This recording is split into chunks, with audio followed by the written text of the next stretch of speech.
Welcome to English Hub. This is Manmeet, and we are studying today the poem The Road Not Taken of class ninth book Beehive.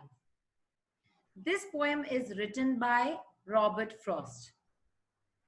ये poem Robert Frost की बहुत ही ज्यादा popular poem इसलिए भी है, आप poem या poem कुछ भी बोल सकते हैं, क्योंकि ये आपसे बहुत ज्यादा रिलेट करेगी। यस, आप जब इस पोएम को पढ़ेंगे इस एज में तो आप समझेंगे कि आप कितना ज्यादा इस पोएम से रिलेट कर सकते हैं।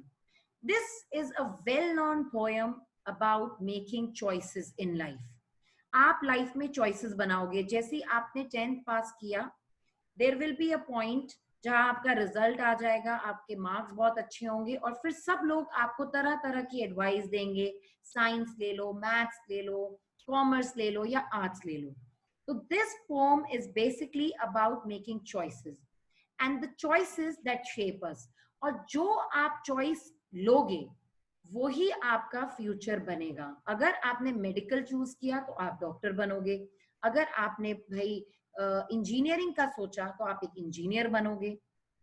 So Robert Frost is an American poet who writes simply but insightfully about common ordinary experiences.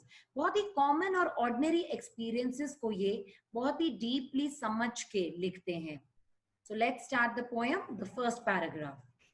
Two roads diverged in a yellow wood.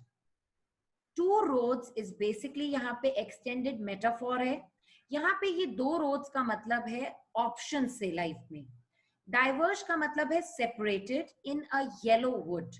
Wood is basically a jungle और yellow wood इसीलिए कहा जा रहा है इसको क्योंकि उस समय autumn का महीना है और autumn में सारी leaves yellow हैं, तो वो इस तरह से पूरा yellow appear कर रहा है।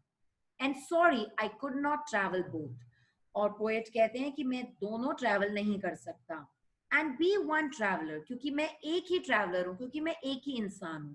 तो एक इंसान लाइफ में एक करियर ऑप्शन ही चुन सकता है, वो एक ही टाइम पे डॉक्टर और इंजीनियर नहीं बन सकता।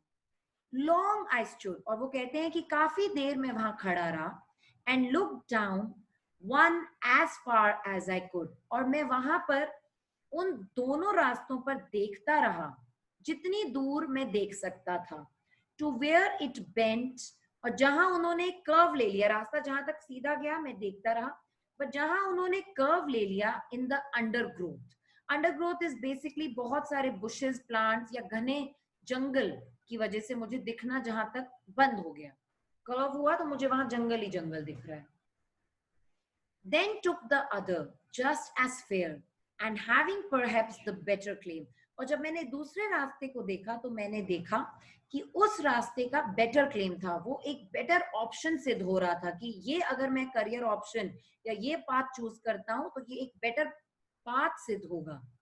Because it was grassy and wanted wear, क्योंकि वो बहुत ही ग्रासी था, हरा था और उसको वेयर चाहिए था। वेयर मतलब यहाँ पे जब आप कोई चीज बार बार यूज करते हो तो टीयर हो जाती है, फट फुट जाती है, पुरानी हो जाती है, तो उसको वो चाहिए था। Though as for that the passing there had warned them really about the same.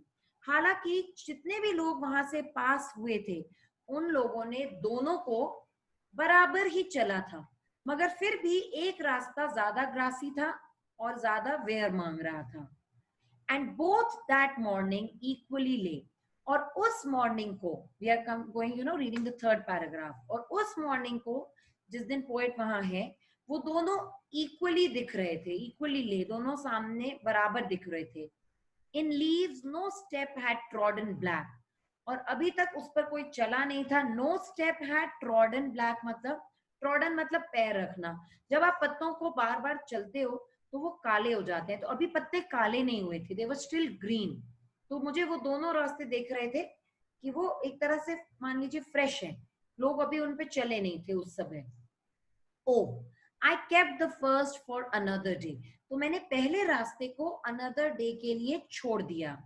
Yet knowing how way Leeds on two way, हालांकि मैं अच्छे से जानता था कि कैसे एक रास्ता दूसरे रास्ते को जन्म देता है और आप कभी भी वापस नहीं आएंगे, आप चलते जाएंगे, आगे ही बढ़ते जाएंगे।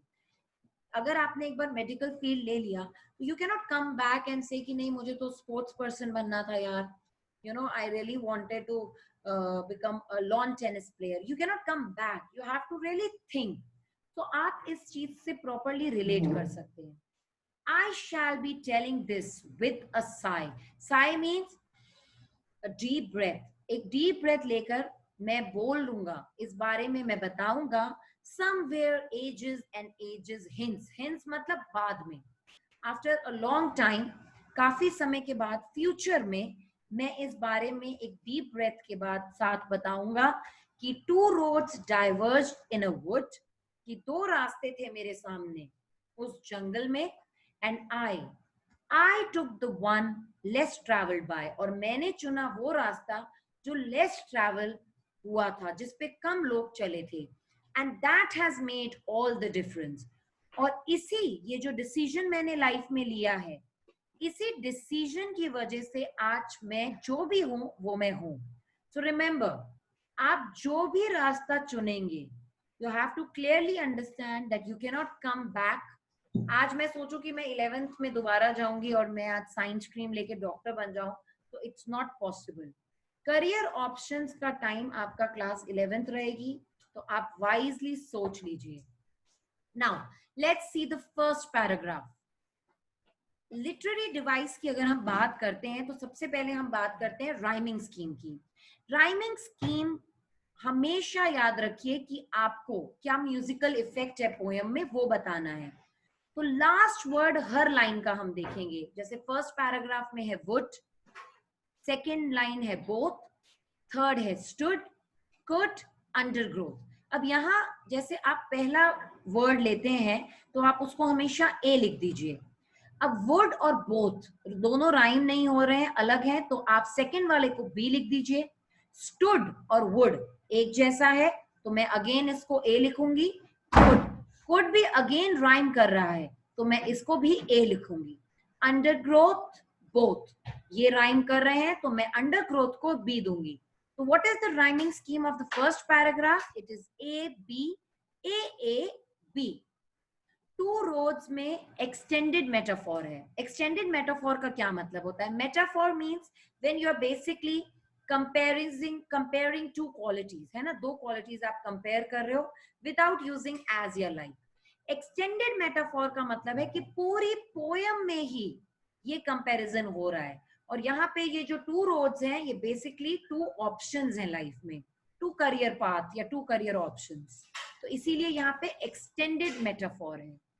Second most important thing is anaphora. Anaphora का मतलब होता है जब आपकी लाइन सेम वर्ड से स्टार्ट हो. अब आप जैसे देखिए second, third and fourth line, तीनों लाइन स्टार्ट हो रही है एंड से, तो यहां पर एनाफोरा है. Next, visual imagery. Visual imagery का मतलब होता है जब आप ये लाइन रीड करते हो, two roads डाइवर्ज्ड in a yellow would, तो आपको एक जंगल और दो रोड्स उसमें दिखने लग जाती है. You can imagine, you can visualise something. That is what is visual imagery. तो इसमें विजुअल इमेजरी भी है. So this is all about the poem written by Robert Frost. I hope you liked the explanation and you understood it. Thank you for watching.